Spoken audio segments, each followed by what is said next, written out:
Hello and again welcome back to my YouTube channel. उम्मीद करते हैं आप सब एकदम फर्स्ट क्लास होंगे। तो बात करेंगे एक और वैकेंसी के बारे में जो कि झारखंड कर्मचारी चयन आयोग की तरफ से आई हुई।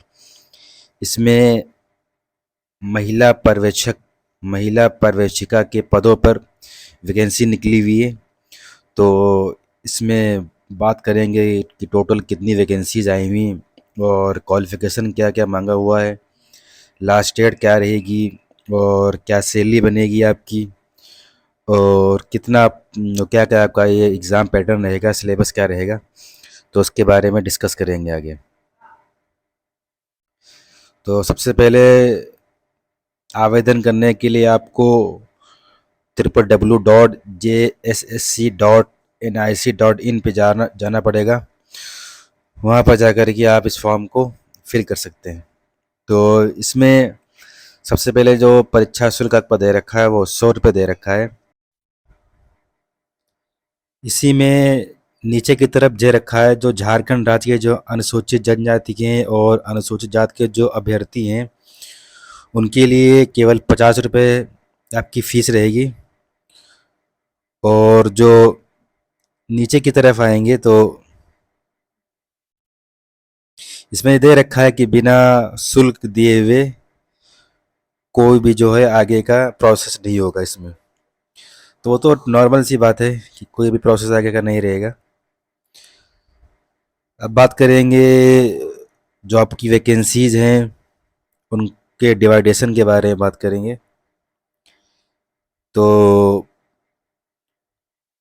आपके जनरल में 187 वैकेंसीज़ हैं और अनुसूचित जनजाति में आपकी 101 वैकेंसी हैं, जिनमें 2 पर आदिम जनजाति के लिए हैं, वो अलग से हैं।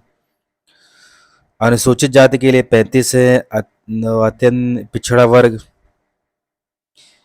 फर्स्ट के लिए 42 हैं। पिछड़ा वर्ग अनुसूचित सेकंड के लिए 35 हैं और आर्थिक रूप से कमज़ोर के लिए आपकी 44 वैकेंसी। तो टोटल आपकी जो है महिला पर्यवेक्षिका की वैकेंसी वो आपकी 444 वैकेंसी हैं, जिसमें इन्होंने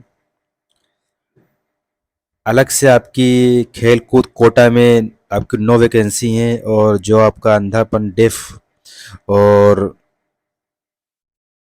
वगैरह हैं उनके लिए 5 वैकेंसी हैं और जो बहरापन वगैरह उनके लिए 5 हैं और जो निशक्त हैं चलने वगैरह में उनके लिए 4 हैं और भी जो जो बौद्धिक निश्चितता जिनके लिए उनके लिए भी 4 वैकेंसी टोटल है आपकी।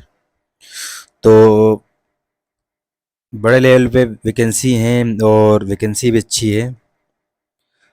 तो इसमें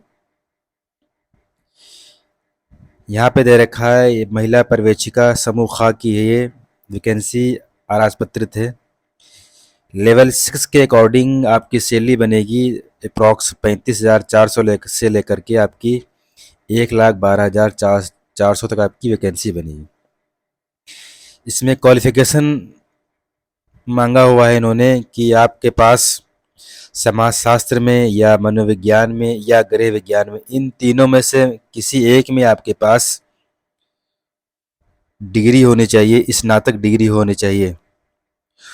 और जैसा आपको पता है कि ये केवल महिलाओं के लिए है, तो अगर आपके पास समाजशास्त्र, मनोविज्ञान या गृह विज्ञान में आपके पास स्नातक डिग्री है, आप ग्रेजुएट हैं, महिला कैंडिडेट, तो इस फॉर्म के लिए एलिजिबल हैं। बाकी इसमें और कोई कंडीशन नहीं मांगी गई क्वालिफिकेशन के अंदर। बाकी अभ्यर्थियों को आयोग में आवेदन प्राप्त होने की अंतिम तिथि तक वांछित न्यूनतम शैक्षिक योग्यता उत्तीर्ण होना अनिवार्य होगा। तो आवेदन से पहले ही आपके पास ही बैचलर डिग्री हो जानी चाहिए। बाकी इसमें खेल कूद का कोटा ये अलग से दे रखा है कि कौन कौन लोग एलिजिबल होंगे कोटे में। तो जिनके पास उपलब्धि है अंतर्राष्ट्रीय ओलंपिक कमेटी अथवा उनसे संबंधित फेडरेशन द्वारा आयोजित प्रतियोगिता में मेडल है, या भारतीय ओलंपिक संघ में इन सब में आपका प्रथम स्थान है, या राष्ट्रीय इस स्तर की प्रतियोगिता में आपका विश्व कार्ड है, तो ये लोग खेल कूद कोटा के अंदर एलिजिबल होंगे। आपकी जो मिनिमम एज है वो 21 ईयर होनी चाहिए। बाकी इसमें जो महिला कैंडिडेट के लिए अनारक्षित अत्यंत पिछड़ा वर्ग जो है, जो अनुसूची फर्स्ट में है, अनुसूची सेकंड में है, पिछड़ा वर्ग, तो इनके लिए 38 ईयर आपकी मैक्सिमम एज रहेगी।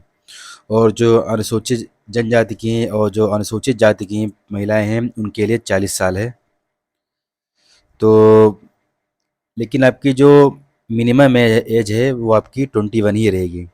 बाकी आप जिस कैटेगरी के अंडर में आती हैं, अगर आप अनुसूची फर्स्ट, अनुसूची सेकंड, यानी अगर आप फर्स्ट में आती हैं तो आप आपकी मैक्सिमम है 38 होगी। और अगर आप सेकंड यानी अनुसूचित जाति और अनुसूचित जनजाति में आती हैं तो आपकी मैक्सिमम एज आपकी 40 ईयर्स रहेगी। बाकी जो निःशक्त अभ्यर्थी हैं उनके लिए आपकी 10 साल की छूट दी गई है एज के अंदर। तो बाकी आपका एक तो सबसे बड़ी बात है कि ये आपकी पीडीएफ फाइल काफ़ी बड़ी है, 70 पेजों की आपकी एक प्रॉक्सी है पीडीएफ फाइल है। तो जो जो इम्पोर्टेंट चीज़ है यहाँ पे केवल उन्हीं को डिस्कस करेंगे, और बाकी जो चीज़ें हैं उनको आप पीडीएफ को डाउनलोड करके वो देख लेना। बाकी इसमें इन्होंने सिलेबस को अच्छे तरीके से डिवाइड करके रखा है। तो ये सबसे इसमें आसान चीज़ इन्होंने दे रखी है कि सिलेबस को एकदम क्लियर करके इन्होंने डिवाइड करके अच्छे से एक्सप्लेन करके रखा हुआ है। तो आपको सिलेबस को समझने में काफ़ी आसानी होगी। और बाकी इसमें वही सब प्रोसेस दे रखा है, आपको कैसे फॉर्म फिल करना है, कैसे आपको सबमिट करना है। तो जो इम्पोर्टेंट चीज़ थी वैकेंसीज़ के बारे में, आपकी फ़ीस क्या रहेगी, आपकी सैलरी क्या बनेगी, वो तो चीज़ें समझा दी गई हैं ऊपर की तरफ। लेकिन जो और भी इम्पोर्टेंट चीज़ हैं सिलेबस वगैरह है। और आपकी जो लास्ट डेट है वो 27 अक्टूबर आपकी लास्ट डेट है परीक्षा शुल्क जमा करने की। लेकिन 25 अक्टूबर आपकी लास्ट डेट रहेगी और 26 तारीख यानी आज से ही आपके फॉर्म फिलिंग होना स्टार्ट हो गया है और 25 अक्टूबर आपकी लास्ट डेट है। बाकी परीक्षा शुल्क के लिए आपको कैसे जमा करना है इस पे दिया हुआ है, जा कर के आपको वहाँ। बाकी यहाँ ये जो इम्पोर्टेंट चीज़ दे रखी है कि आपका परीक्षा का पैटर्न आपका कैसा रहेगा। तो आपका सीबीटी आपका कंप्यूटर बेस्ड आपका टेस्ट होगा, जिसमें आपका परीक्षा का स्वरूप है पाठ्यक्रम। तो परीक्षा जो है वो आपकी एक चरण में होगी, जिसमें आपकी मेन एग्ज़ाम होगा और इसी के अंदर ही आपका 3 पेपर होंगे आपके सभी। टोटल आपके ऑब्जेक्टिव पेपर रहेंगे, ऑब्जेक्टिव एवं वस्तुनिष्ठ रहेंगे। और एक क्वेश्चन आपका वो 3 नंबर का होगा, और अगर आपका गलत होगा तो उसमें से आपका प्रत्येक गलत उत्तर के लिए 1 अंक की कटौती की जाएगी। तो इन्होंने एक चरण में आपका एग्ज़ाम होगा जो कि मेंस होगा, लेकिन इसमें इन्होंने 3 पेपर रखे हुए हैं। मुख्य परीक्षा के लिए 3 पत्र होंगे, या परीक्षा 3 पालियों में ली जाएगी। तो आपकी 3 पालियों में आपकी परीक्षा होगी। जो आपका भाषा का पेपर होगा उस भाषा के पेपर को छोड़ करके और जो भी आपके 2 पेपर रहेंगे वो दोनों मीडियम में, हिंदी इंग्लिश दोनों में रहेंगे। तो जो आपका पहला पेपर रहेगा जिसका नाम भाषा ज्ञान के पेपर रहेगा, उसमें आपके 120 क्वेश्चन रहेंगे, 2 घंटे का आपका पेपर होगा। उसमें आपके हिंदी के 60 क्वेश्चन रहेंगे और आपके इंग्लिश के आपके 60 क्वेश्चन रहेंगे। इसमें आपको क्वालिफाइंग मार्क्स लाना ज़रूरी है। हिंदी और अंग्रेज़ी भाषा ज्ञान में प्राप्त अंक को जोड़कर 30% यानी आपको लाना, इन दोनों को जोड़ करके आपको 30% मार्क्स लाना ज़रूरी है। इस पत्र में प्राप्त अंक तो यहीं यहीं से ही आपकी मेरिट बनेगी। इन तीनों जो ये आपके 3 पेपर होंगे, फर्स्ट सेकंड थर्ड, जो आपके 3 पाली में होंगे, इन्हीं तीनों को मिला करके आपकी फिर मेरिट बनेगी। उसी के बेस पे आपका सिलेक्शन होगा। तो ये केवल क्वालिफाइंग मार्क्स दे रखा है। बाकी आप जितने अच्छे मार्क्स लाएंगे उतनी और आसानी होगी मेरिट में आपको आने की। और जो आपका दूसरा पेपर रहेगा जनजातीय और क्षेत्रीय भाषा का, उसमें आपके कुल 100 क्वेश्चन रहेंगे, वे भी आपका 2 घंटे का पेपर रहेगा।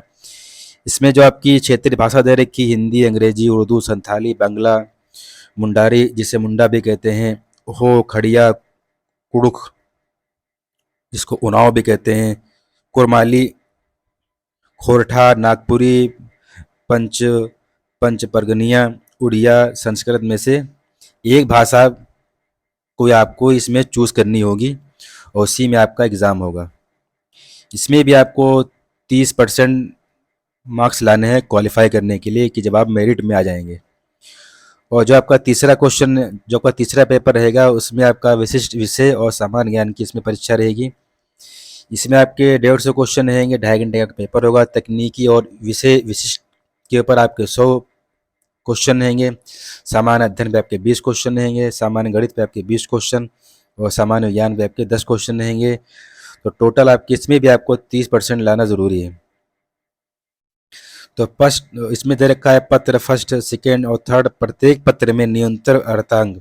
तो इन सभी में प्रत्येक में आपको 30% मार्क्स लाना ज़रूरी है क्वालिफाई करने के लिए, क्योंकि इसी के बेस पे फिर आपका मेरिट बनेगी। फिर यहाँ पर इन्होंने डिवाइड करके रखा है पूरा,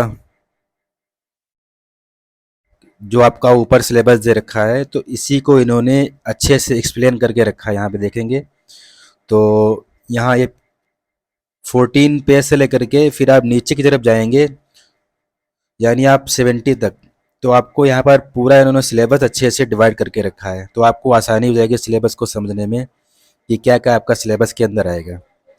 तो काफ़ी अच्छी वैकेंसी है और इतना इसमें क्वालिफिकेशन मांगा नहीं, केवल आपके पास ग्रेजुएशन होना चाहिए, जो वो 3 फील्ड दी उन्हीं फील्ड में। और फीस भी नहीं ज़्यादा है और आपकी इसमें सबसे अच्छी बात है कि इसमें आपको सैलरी अच्छी मिलेगी। तो okay, thank you very much.